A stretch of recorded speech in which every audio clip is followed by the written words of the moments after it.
Welcome to the Learning Pines YouTube. We hope this video helps. You begin by verifying basics so you don't chase ghosts. First, check your ISP status and reboot modem and router for 2 minutes to clear transient faults.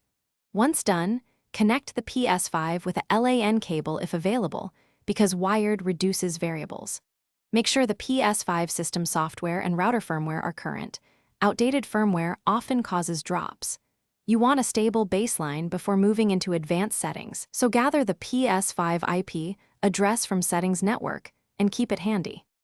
You now change settings that fix common instability. Assign a static IP on the PS5 or create a DHCP reservation in the router so the console keeps the same address. This prevents conflicts. Then swap DNS to 1, 1, 1, 1 or 8. 8. 8. 8 to reduce resolution delays, and run a speed and packet loss test on the PS5 to quantify the issue. If NAT or connectivity problems continue, forward the PS5 ports. TCP/80, 443, 3478 through. You finish by validating the fixes in real conditions. Test online gameplay, multiplayer NAT type, and downloads.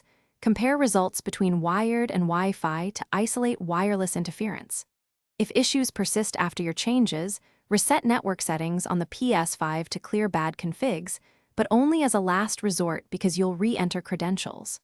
For stubborn packet loss or high latency, try a different DNS, swap Ethernet cables, and collect logs or trace routes to share with your ISP. This gives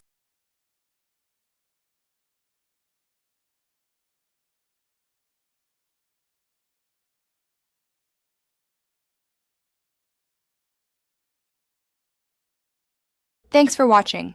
Consider subscribing if we helped you.